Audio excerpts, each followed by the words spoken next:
Buenos días a todos y todas en este más un día de programación de 16ª. Así es. En continuación de la programación científica,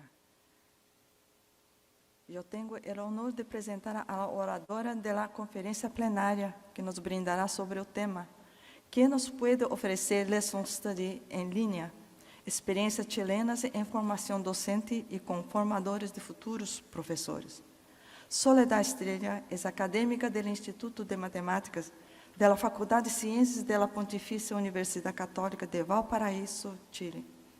Está adscrita a las líneas de investigación de formación de profesores y de pensamiento matemático del programa de doctorado en didáctica de la matemática y lidera el grupo de investigación estadística temprana, siendo cofundadora del grupo de estudio de clases en la institución. Su investigación aborda el aprendizaje y el desarrollo profesional de los profesores a través del estudio de clases, que incluye las investigaciones de estadística temprana. Ha publicado más de un centenar de artículos, libros y capítulos de libros.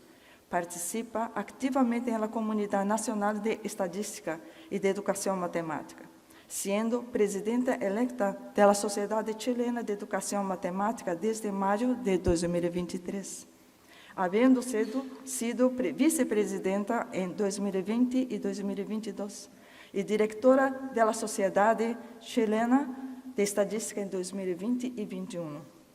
Vamos a recibir a la doctora Soledad con fuertes aplausos.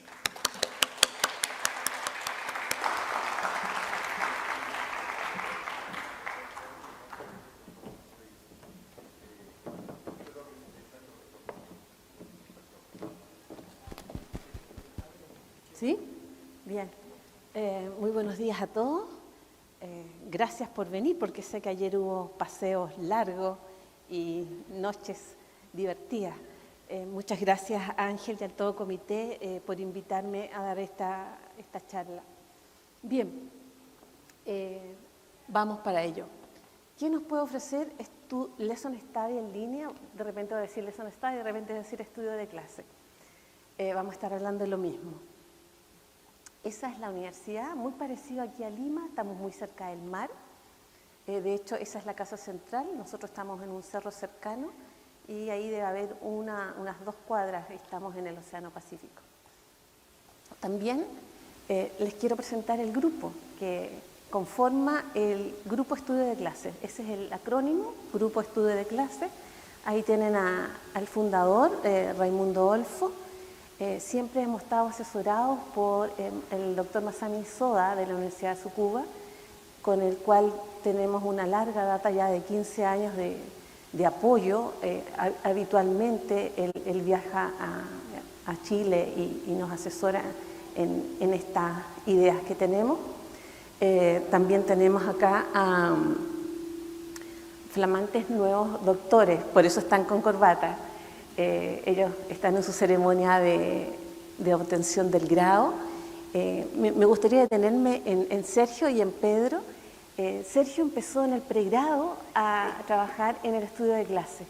Él estaba un poquito desanimado de la carrera, voy a contar la historia, y va a una clase pública de estudio de clase y dice que ahí se volvió a reenamorar de la carrera de pedagogía en matemáticas. Como llevamos 15 años en este grupo, él del pregrado hizo el máster con estudio de clase y se doctoró también investigando sobre el estudio de clase. Aquí también está Pedro, que también ya está doctorado y también utilizó el estudio de clase en sus estudios tanto de magíster como doctoral. Y aquí tenemos las flamantes y futuras doctoras en didáctica de la matemática, que es el programa que tenemos en nuestra universidad. Y aquí les quiero mostrar, en realidad, algunos colaboradores, porque aquí tenemos estudiantes de doctorado, acá tenemos profesores de pregrado que ya han obtenido su título. Y acá, en ese QR, se puede ver todo el grupo de colaboradores, que es más amplio. Perdón, esto ¿Alguien puede hacer un escape? Ajá. Bien. Entonces, para que todos entendamos un poco, vamos a ver una panorámica de lo que es el estudio de clase, siempre con una mirada como un modelo de desarrollo profesional del profesor. Acá tenemos un esquema que resume en 4 pasos lo que podría ser un ciclo de estudio de clase.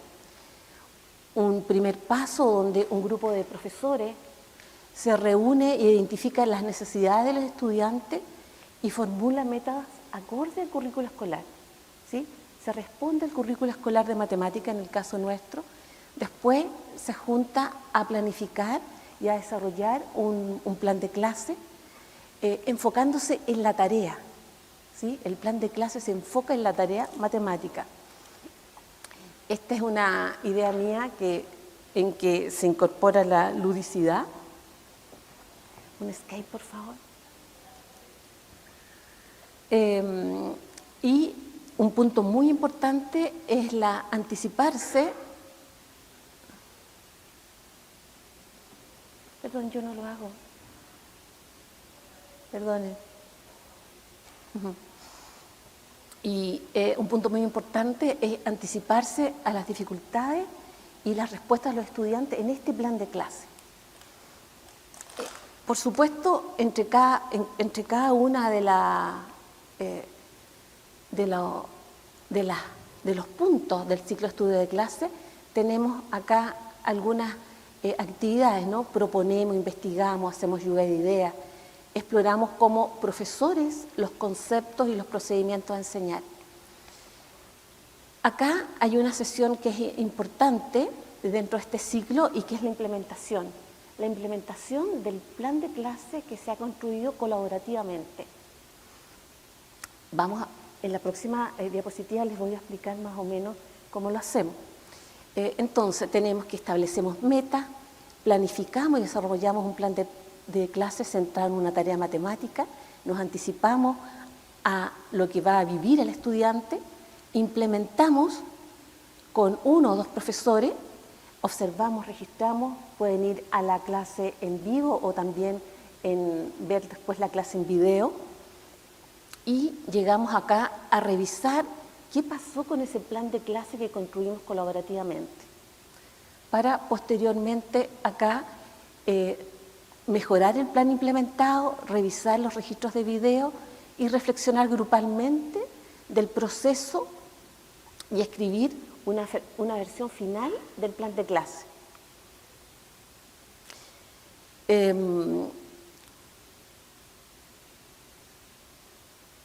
Nosotros proponemos que un ciclo de estudio de clase no suceda en un solo día. No puede haber desarrollo profesional docente en un solo día. Hay experiencias que han contado, ¿no?, que acá lo hacen en la mañana, esto a mediodía, después implementan en la tarde, reflexionan al final y después se van a su casa. Un estudio de clase no puede ser en un día. Se necesita la reflexión docente en la acción y post la acción. Por tanto, nuestra propuesta es distinta.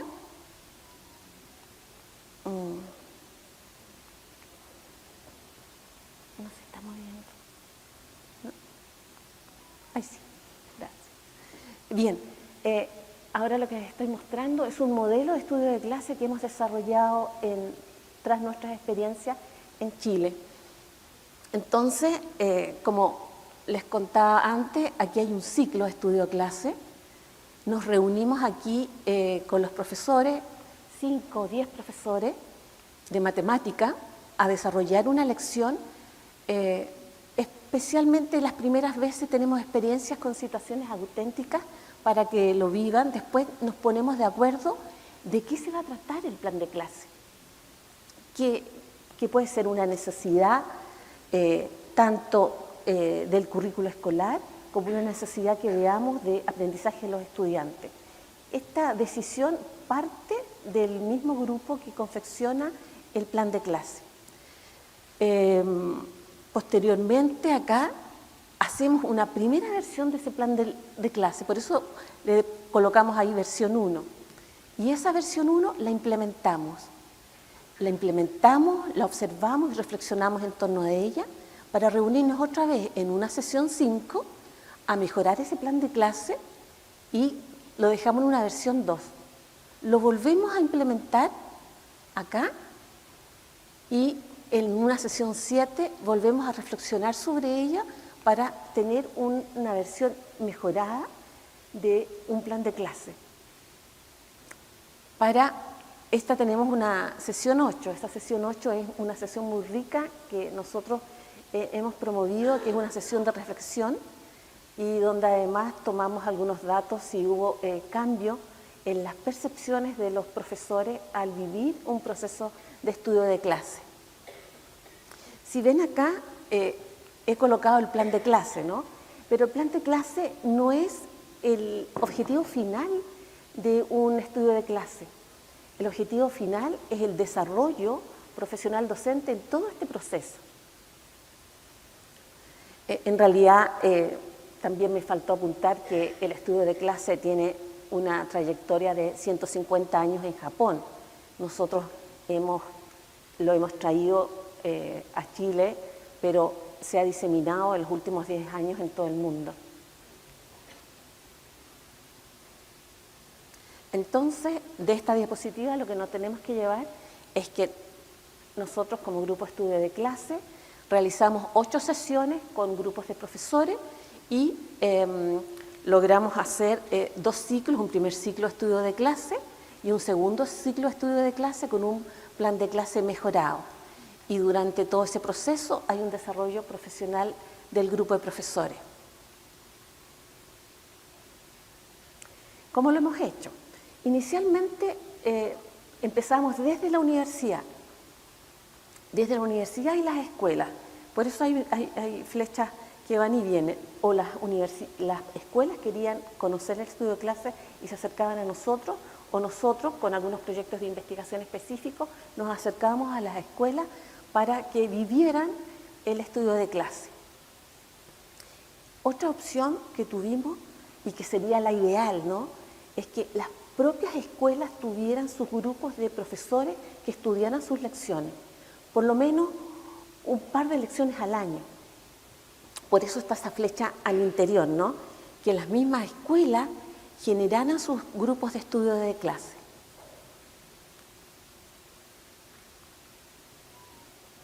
Otra forma, cuando las escuelas son pequeñas, si se fijaron, tenemos un plan de clase que tenemos que implementarlo 3 veces. No podemos implementarlo con el mismo curso. Necesitamos el mismo nivel, pero distintos cursos, A, B, C.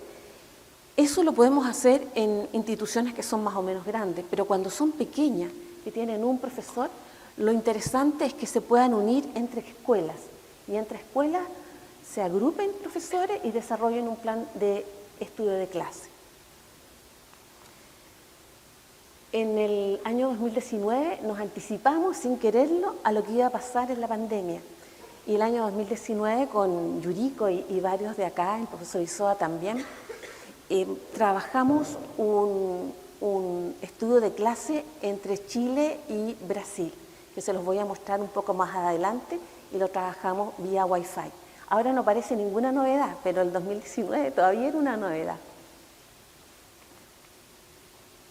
También hemos desarrollado la formación inicial docente, colocando el estudio de clase en el pregrado, para que los estudiantes antes de ejercer o en las mismas prácticas ya desarrollen el estudio de clase y lo vayan conociendo.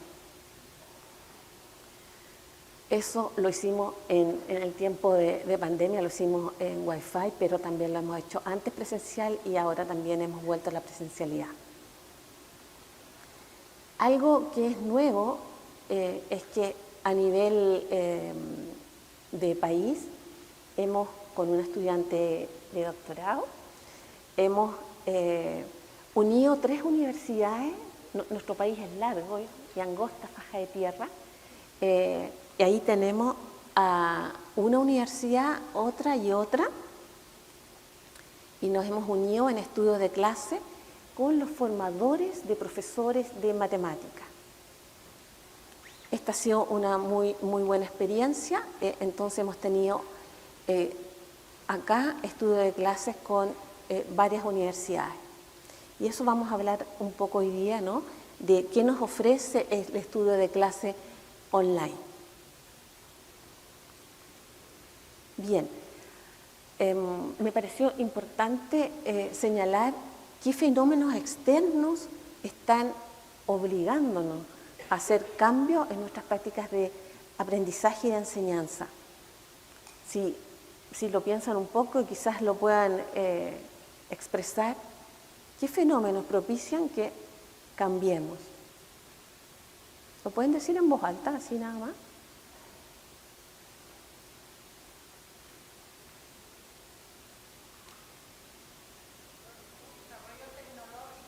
La tecnología, bien, gracias. Los alumnos, bien. El contexto, entonces, ¿qué fenómenos propician el cambio? Que nos obligan, aunque nosotros no lo queramos, aunque nosotros ni siquiera lo hayamos pensado, ¿no? ¿Ah? Ah, eso también. Hay reformas también. Pero yo lo pensé en tres áreas, que hay aspectos culturales, hay aspectos tecnológicos y aspectos sociales. Dentro de los aspectos que son culturales y que nosotros los vivimos, estaría la globalización mundial, que cambia las culturas, que acerca las culturas, globaliza, y por otro lado, como dijeron, el desarrollo de la tecnología, ¿no? Ya, ¿qué podemos decir si ya la tecnología, nos dijeron que la inteligencia artificial ya venía? No, ya llegó. Ya tenemos a ChatGPT ayudándonos en todas nuestras tareas. ¿Y qué cambio social nos ha forzado?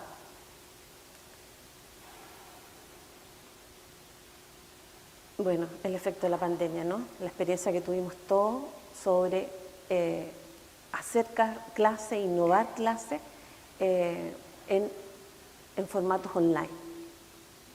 Bien, ahora vamos a ver una panorámica de algunos retos en educación.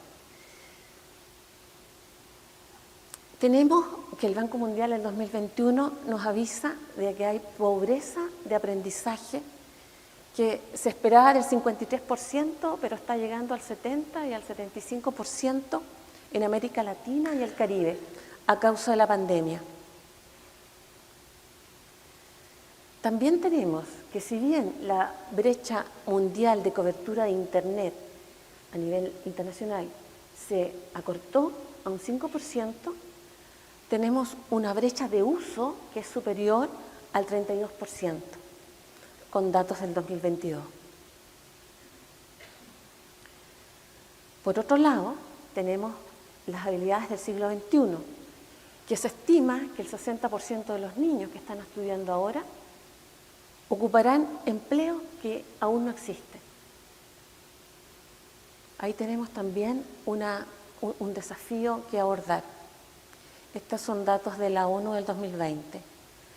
Y por último, tenemos que hacernos cargo desde la educación matemática en el desarrollo sostenible y el cambio climático.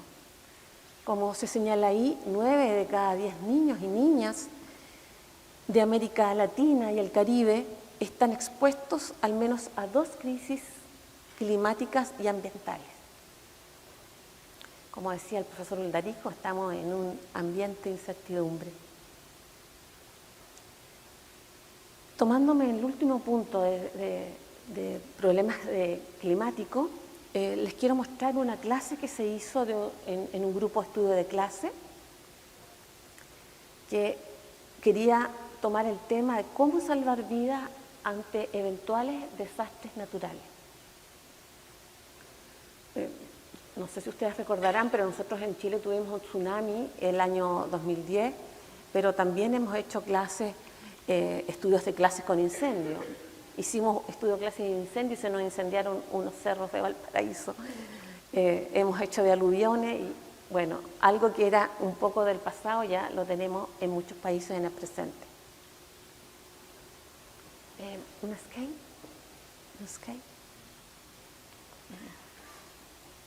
Bien, entonces, esta es una bella clase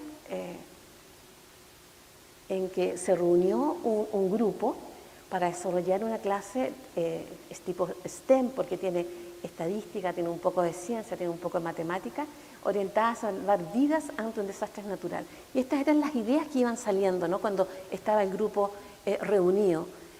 Nos vamos a enfocar en la enseñanza y aprendizaje de la estadística, vamos a hacer análisis de datos, vamos a hacer un plan que esté centrado en leer y construir las propias representaciones, ¿sí? Y algunos decían, bueno, quizás podríamos enseñar a hacer tablas y gráficos, y ganó la idea de que los mismos niños leyeran y construyeran sus propias representaciones. La idea era que ellos argumentaran y que ellos construyeran sus propias representaciones. Ahora les muestro esa imagen. Les voy a dar un tiempo para que la observen. Me levantan la mano si es que la entienden.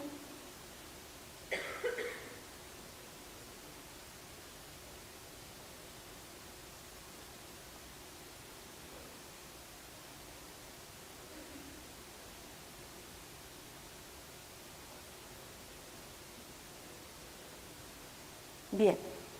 ¿Alguien? ¿Alguna idea?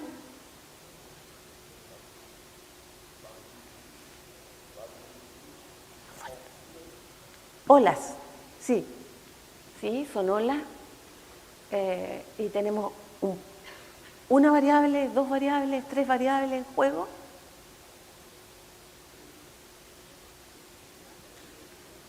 Ajá. Acá me están diciendo que tenemos el tamaño de las olas en metros, ¿sí? Organizado por la variable tiempo. Y con los señalándonos las ciudades. Estas son ciudades chilenas donde se pudieron medir las olas que hubo. Bien, esta imagen salió en un periódico nacional de nuestro país en el año 2012.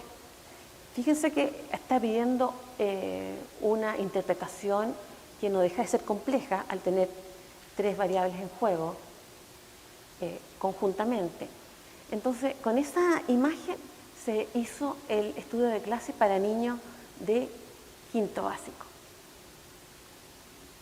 El problema de la clase se centró en extraer y ordenar datos que estaban ahí para comunicar información a localidades que podían ser o que podrían ser afectadas por tsunami. Y esa iba a estar plasmado en el plan de clase. Perdón. El planteamiento del problema que estaba dentro del plan de clase era: profesor, encontré en un periódico esta imagen sobre el desastre natural del 2010. Tiene mucha información, por lo tanto les pediré que me ayuden a organizarla de la forma más simple. Ese material que ustedes elaboren lo vamos a enviar a localidades afectadas para que sea difundido y puedan salvarse vidas. El desafío de la clase entonces era extraer y ordenar datos para comunicar información a localidades que habían sido afectadas o que podrían en un futuro ser afectadas por un tsunami. Acá pueden ver el trabajo en el cuaderno de los estudiantes. Algunos estudiantes claramente diferenciaron las variables, lo hicieron por colores, otros solamente les cambiaban la forma, ¿no? En forma de elipse o en forma de rectángulo. Algunos hicieron tablas, como acá, y otros hicieron gráficos. Y eso fue surgiendo en la clase de quinto básico. Y eso estaba plasmado en el plan de clase porque ya había sido reflexionado por los profesores. Mientras se hace la clase, el profesor se enfoca en la variedad de representaciones que van saliendo y va identificando las producciones que tienen el potencial formativo para colocarlo en el pleno de la clase, para que al final de la clase se puedan ver diversas representaciones. Y en todo momento se está desarrollando el pensamiento del estadístico del estudiante y está siendo investigador con los propios datos. Y el profesor está siendo investigador de la clase que se planificó y que está en el plan.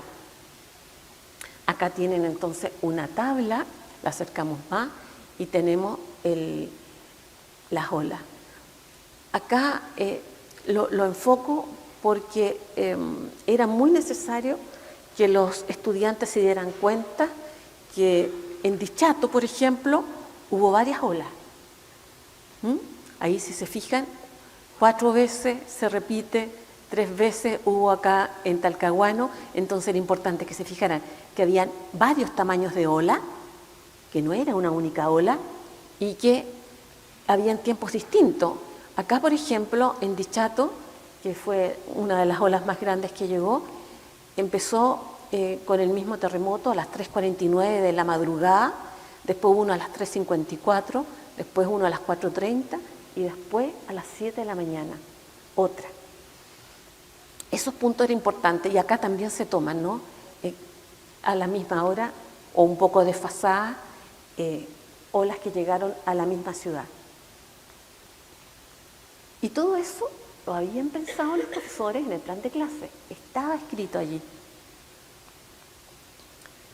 Habían preguntas en el plan de clase y habían preguntas porque necesitábamos que los estudiantes derribaran algunos mitos que estaban en nuestra sociedad. Espero que hayan desaparecido, pero en ese momento estaban. Entonces las preguntas del plan de clase que le hacía el profesor para que interpretaran los estudiantes era: ¿es predecible el número de olas por localidad? ¿Es predecible la demora entre una ola y la otra ola? ¿Se pueden salvar vidas con esta información? Y este punto era bien importante porque incluso cuando nosotros estábamos estudiando como grupo de estudio de clase, veíamos que en internet habían pequeños videos que decían que los tsunamis ocurrían con intervalos de tiempo definido, cada 20 minutos, lo cual era un error tremendo. Entonces, por eso se puso ese tipo de preguntas en el plan de clase para los estudiantes. Entonces, ahí tienen ustedes el trabajo en pleno. Esta era una clase pública, como este teatro, los estudiantes acá haciendo sus trabajos, y ahí lo están mostrando al pleno, por eso el estudiante tiene un micrófono. Entonces, hemos desarrollado el pensamiento estadístico del estudiante, hemos relevado la argumentación colectiva en la clase, y las conclusiones que tienen los estudiantes no es sobre lo que les pasó a ellos o lo que les pasó a sus familiares un poco más lejos, sino que es en los datos que estaban puestos en la imagen y que ellos sacaron. Entonces, las conclusiones no son opiniones, esa es parte de la alfabetización estadística que se hacía, sino que son conclusiones basadas en la evidencia de los datos. Y por supuesto, lo teníamos en el plan de clase. Y queríamos eso, como les comentaba, derribar esos mitos, que un tsunami no es una ola grande y que hay un periodo de tiempo fijo entre ola y ola. Si nosotros hubiéramos sabido eso con certeza, cientos de vidas en Chile se hubieran salvado, porque gente que tuvo olas a las 3 de la mañana, a las 4 de la mañana, se creyó que ya a las 7 de la mañana no iba a pasar nada, bajó a sus casas y llegó la ola y murieron. Bien, esa fue una clase producto de un grupo de estudio de clase y también que llegó a ser una clase pública. Entonces ahora entremos, ¿qué nos puede ofrecer Lesson Study en línea?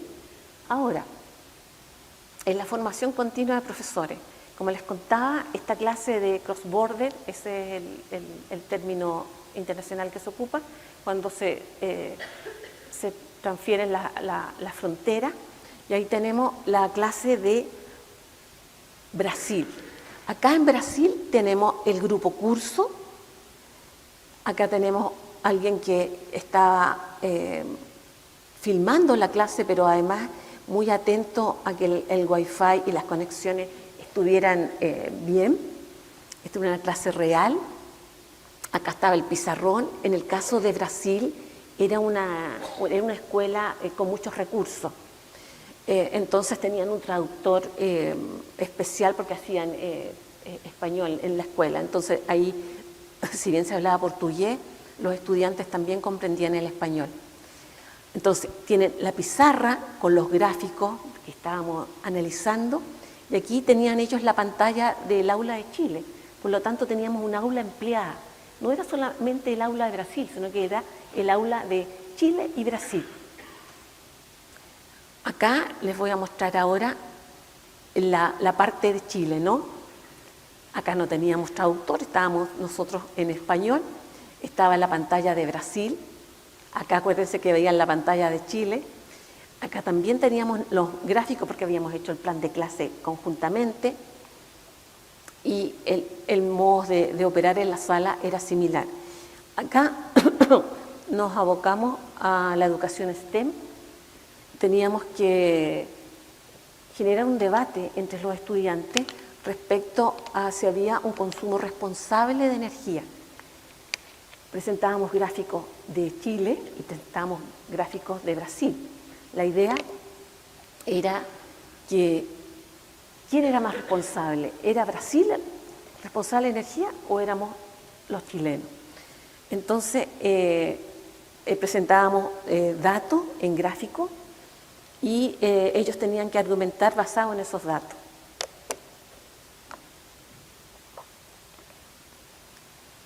Disculpen. Esta es la clase real.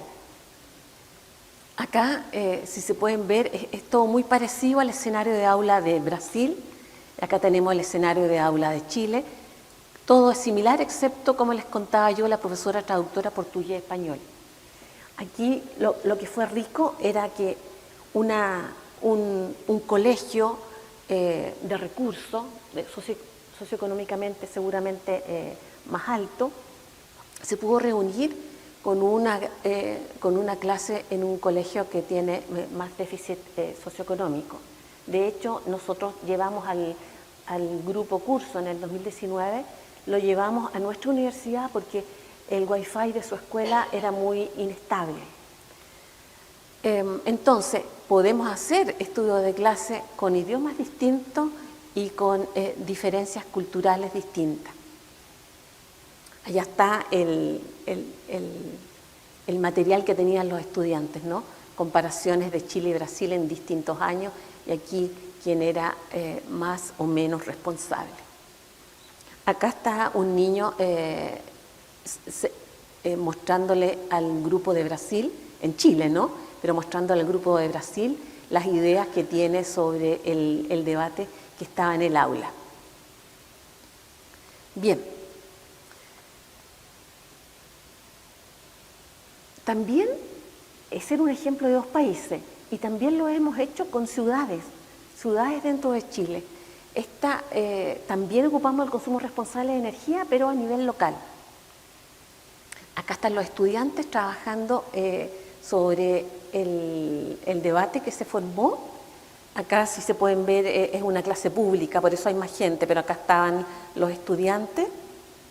Y acá está, nosotros estábamos en Valparaíso, aquí están los gráficos que se tenían, y acá está en una ciudad en Quillota que deben ser 80 kilómetros de distancia. Y acá era el fin de la clase, fueron 3 clases públicas seguidas y estos fueron los valientes que se quedaron hasta el final. Bien, entonces acá hay un cross-border, pero a nivel nacional, ¿sí? Ocupando Wi-Fi, y acá es presencial porque se estaba observando el plan de clase que se había realizado. Bueno, seguimos tratando de buscar la respuesta a quién nos puede ofrecer Lesson Study en línea. Acá tenemos el modelo que lo vimos al principio, ¿no? De las 8 sesiones en 2 meses para crear un grupo de estudio de clase con un plan de clase mejorado y por lo tanto con un desarrollo profesional docente que ha surgido en esas reuniones y lo hemos analizado desde la agencia docente, por lo tanto hemos visto que los aspectos de anticipación, acción y reflexión docente comienzan aquí en la sesión 1, con la creación de sentido de la comunidad de aprendizaje que se reúne a aprender algo nuevo sobre un contenido. Acá tenemos unas 2 sesiones. Después seguimos acá a la anticipación, con la determinación de un objetivo curricular que se consensúa por los profesores y se revisa teóricamente. Acá el profesor no solamente está refrescando sus conocimientos del contenido, sino que está robusteciendo su conocimiento pedagógico del contenido. Acá en el punto 3, por supuesto que nos anticipamos como profesores cuando hacemos una planificación de una lección y que se anticipan las dificultades y devoluciones que tiene que hacer el profesor en el aula, y se construye material educativo para la sesión que se va a hacer en el futuro. Acá se implementa, entonces estamos en la acción. Acá, después de la implementación, viene una discusión reflexiva sobre lo que pasó en la lección, por eso estamos en la etapa de reflexión. Después tenemos un primer mejoramiento y refinamiento del plan de clase que nos lleva a la acción nuevamente, porque entramos a un nuevo ciclo de implementación del plan de clase y volvemos de nuevo a la reflexión desde la acción para mejorar el plan de clase y aquí para cerrar todo el proceso de estudio de clase. Esa es una forma de ver. Hay aspectos que son esenciales del estudio de clases en línea. Uno de ellos es que el estudio de clase es un proceso que necesariamente se tiene que llevar a cabo con herramientas de la comunicación y la colaboración en línea. Es un estudio de clase en línea. Y los docentes pueden diseñar, compartir, discutir discusiones en esos espacios, observar las clases que quedan con mucha más facilidad en línea, analizar el aprendizaje de los estudiantes, siempre el foco es el aprendizaje de los estudiantes, a través de estas plataformas, llevando a cabo la reflexión y la retroalimentación a distancia. También el estudio de clase en línea nos permite la flexibilidad geográfica en idiomas. Por ejemplo, nosotros nos contaban que en Perú hay muchas escuelas que tienen varios idiomas, son bilingües, español quechua, español aymara y otros que no puedo repetir el nombre, pero me los contaron. Y ahí el estudio de clase nos sirve mucho para reunirnos en clases que son multilingües, en clases de educación matemática, pero con distintos idiomas. Entonces, por supuesto que las distancias se acortan, ¿no? No podemos vivir con diferentes entornos socioculturales. La logística de ocupar un espacio, de que nos den una sala, se pierde, ¿no? No es necesario, y por supuesto se gana en tiempo.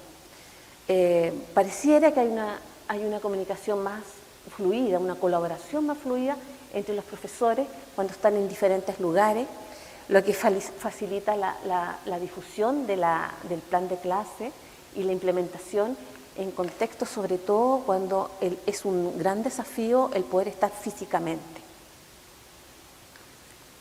Otro aspecto esencial del estudio de clase es que del estudio de clases en línea, ¿no? Es que después de la interrupción escolar que tuvimos con la pandemia, necesariamente la educación matemática cambió. Hay algunos que queremos volver a lo anterior, pero el cambio forzoso de los fenómenos sociales nos llevan a que necesitamos reconcebir nuestros enfoques de aprendizaje, reconcebir nuestras clases en el aula. Entonces hay que planear formas innovativas y nuevas propuestas considerando la conectividad y la infraestructura digital. Bien. En este contexto también concluyo con esta diapositiva diciendo que hay una adaptación virtual del estudio de clase tradicional. Y me dicen que quedan 5 minutos, por eso estoy pensando cómo lo vamos a hacer. El estudio de clase en línea entonces emplea tecnologías digitales para resumir, para mejorar la enseñanza y el aprendizaje del estudiante, no tan solo en calidad, sino en equidad. en salas distintas, en colegios distintos, tengamos los mismos niveles de buenas clases en las aulas. Y eso lo estamos haciendo con el estudio de clase a través del fortalecimiento de la colaboración profesional y la reflexión entre profesores, porque eso lleva a que el profesor aprenda nuevamente con estos nuevos cambios que hay. ¿Qué nos puede ofrecerles un estadio en línea a los formadores? Este es lo que les mostraba al principio. Bueno, aquí están los formadores en diversas universidades, entonces, bueno, que investigue su propio quehacer a través del trabajo colaborativo con otros formadores, que ocupe esta flexibilidad geográfica y horaria, que supere el aislamiento de la profesión docente. Ahora la práctica docente se hace más transparente y más conjunta que lo que es habitual. Se crean nuevas redes de formadores basados en el estudio de clase y se amplían estas redes, especialmente para la formación inicial docente. Esto es muy similar para la formación continua de docente. Pero ¿cómo llevamos esto al aula? Esto es necesario llevarlo con facilitadores. ¿Y cómo formamos a facilitadores para que lleven el estudio de clase, esta metodología de desarrollo profesional, a las escuelas o a las universidades? Bueno, algunas características para poner foco. Que es muy importante que un facilitador de un grupo de profesores que se reúnen a estudiar una clase gestione el tiempo en la enseñanza. Nosotros los profesores somos muy buenos para hablar, pero él tiene que gestionar, enmarcar los tiempos, tiene que promocionar enfoques como la resolución de problemas, abierto, cerrado, el enfoque dialéctico, la discusión en el aula para que se levante la argumentación, y tiene que tener protocolos de discusión para poder cerrar las sesiones, sobre todo las sesiones que son post lecciones, porque post la clase es necesario ver el plan de clase para mejorarlo. Siempre el foco en el pensamiento de los estudiantes, lo que están viviendo, y anticiparse a ese pensamiento. Si bien está en el plan, pero el facilitador tiene que enfocarse en eso, en los errores que van a cometer los estudiantes, en las dificultades que van a tener y en los éxitos, por supuesto.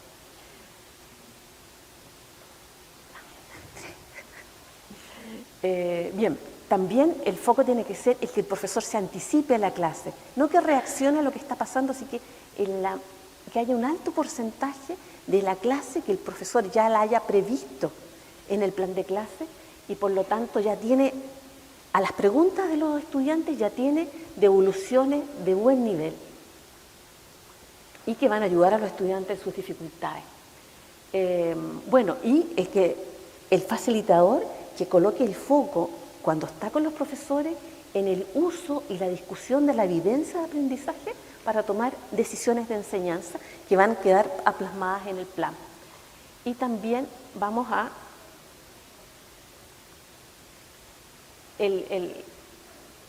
perdón, ahí, perdón. Un punto ahí importante es que tiene que mediar la comunicación, porque estamos hablando de un grupo de estudio de clase en línea, entonces tiene que mediar, yo no hago nada, es ahí. Bueno, tiene que mediar la comunicación, porque no hay interacción física, no es como ahora, ¿no? Que nos vemos los gestos, las 3 dimensiones, entonces tiene que mediar esa comunicación. Un punto importante que ya se ha repetido ahí es que el estudio de clase ha sido resiliente. Esa es nuestra ganancia que hemos tenido durante este periodo de interrupción escolar. Me voy a apurar un poco porque tengo aquí a Yuriko que me está mostrando los minutos. Bueno, ha sido resiliente el modelo que hemos propuesto porque no tan solo nos ha servido en forma de estudio de clase presencial, sino que también estudio de clase en línea. A esa resiliencia nos referimos. Los resultados en la percepción de los estudiantes es alto, entonces creemos que podemos cambiar ellos, ¿no? Ellos pueden cambiar algunas creencias que no son tan excelentes respecto a los aprendizajes. Y también es resiliente porque la diversidad de niveles educativos que trabajamos sigue siendo eficiente. Nosotros trabajamos con grupos de preescolar, el modelo funciona con grupos de primaria, con grupos de secundaria y, como les contaba ahora, con grupos de educación terciaria en las universidades. Igual siguen desafíos. Estar online significa problemas de conectividad en Internet, más horas frente al computador y dificultades de comunicación entre los participantes. Nuestra experiencia ha sido esta: escuelas y grupos de profesores de un mismo nivel haciendo estudio de clase. También tenemos formación inicial docente acá, continua, formación continua docente con estos grupos. Acá profesores de básica, profesores de media, profesores allá atrás mirando la clase. Acá profesores de básica. Y también tenemos escuelas y grupos de profesores de distintos niveles, haciendo un mismo plan de clase para ver cómo razonan los niños. En este caso, el razonamiento era de diferencia estadística informal. Esa era una experiencia de estudio de clase presencial. Y en estudio de clases online tenemos también aquí a universidades y grupos de formadores, como pueden ver acá, y también tenemos escuelas y grupos de profesores de distintos niveles trabajando online en el desarrollo del plan de clase y ahí llevándolo a cabo en esos momentos complejos que las clases en las aulas de primaria eran híbridas.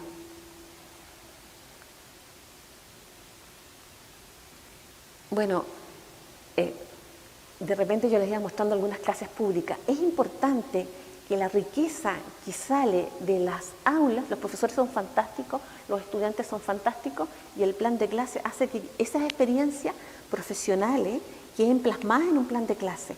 Y ese plan de clase es necesario divulgarlo. Puede ser en sitio web, pueden ser con sus redes, pero es muy interesante hacer clases públicas de buenos planes de clase de forma de ir difundiendo la riqueza de las clases que van saliendo. Esta es una clase muy interesante que pudimos hacer sobre argumentación colectiva. La clase se llama ¿Quién tiene la razón? Ahí tienen el QR, está en línea. Y también tenemos experiencias de estudio de clase presenciales y online que lo pueden ver acá. Pueden ver el proceso del estudio de clase y los actores claves de un estudio de clase. Bien, entonces ahora pueden ir al sitio web del estudio de clase. Esto es todo, lo tenemos totalmente gratuito. Tanto los planes de clase, hay unos ejemplos del Triángulo Pascal, de la clase del tsunami, del consumo responsable de energía. Hay muchos más planes y acá tenemos libros que ha desarrollado el profesor Isoa y el profesor Olfo sobre estudio de clase, que también todos son gratuitos y están online. Así que solo me resta decir gracias por su atención. Muchas gracias por su excelente conferencia.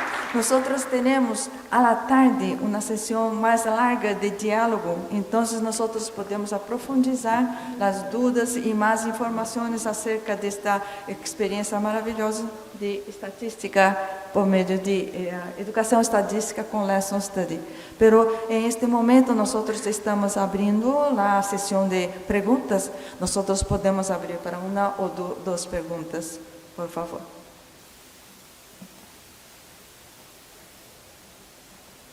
Vamos a dejar porque nosotros tenemos una conferencia luego enseguida. Ya. Por favor, una pregunta. Por favor. Bueno, felicitaciones en primer lugar. Me parece muy interesante su aporte, ¿no? Conozco el Lesson Study, pero no la experiencia que ustedes están presentando me parece muy importante. Mi pregunta va en este sentido. ¿De algún modo ustedes han tratado o lo tienen previsto aplicar esto con grupos de pueblos originarios? Bueno, en Chile hay muy pocos y también en Brasil hay mucho más, pero en Perú tenemos 55 pueblos originarios que hablan 48 lenguas distintas, ¿no? Y para nosotros es una preocupación muy grande de posibilitar la justicia cognitiva, ¿no? A través de la educación matemática. Y me parece que esto es muy interesante, por ejemplo, para poder responder a ese desafío que tenemos en el país. Pero claro, hay algunas dificultades, como ustedes acaban de plantear, ¿no? En cuanto a al uso del Internet, ¿no? Realmente tengo la experiencia justamente en la pandemia en asesorar a estudiantes de pueblos originarios y esa era una de nuestras grandes dificultades, ¿no? Nada más, gracias. Gracias. Muy breve, por favor. Sí, en realidad no tengo nada que decir porque es excelente su intervención. Yo creería que el estudio de clase en línea permite unir diferentes realidades. Ojalá hubiesen clases entre lo urbano y lo rural y ampliar las aulas para que los niños vivan un mismo contenido matemático, pero con diversas argumentaciones de distintos estudiantes. Y sería, por supuesto, hermoso, creo que aquí lo trabaja, no sé si está Alejandra Sorto, ellos trabajan la multilingüística, creo que le llaman, dentro del aula de clase en educación matemática. Y ella reconoce los desafíos, pero nosotros no hemos tenido la experiencia con otros grupos y como usted lo ha dicho, en Chile no tenemos tanta población y tanta riqueza de lenguaje distinto. Muchas gracias, Soledad. Nosotros tenemos que cerrar esta sesión para no avanzar en el horario de la próxima conferencia. Yo tengo un aviso acá que Cássio hará un sorteo para una calculadora a las 11 para los participantes que están presentes desde esta sesión. Entonces, por favor, cuando hubiera el sorteo, será considerada la presencia desde esta sesión. Entonces, yo quisiera dar más fuertes aplausos para... ¿Para quién? Muchas gracias. Gracias. Y todos estão invitados para um diálogo mais amplo, mais informal, com todas as dúvidas, estão invitados para diálogo que tendremos à tarde. Então, nós podemos aprender muito mais. Muitas graças.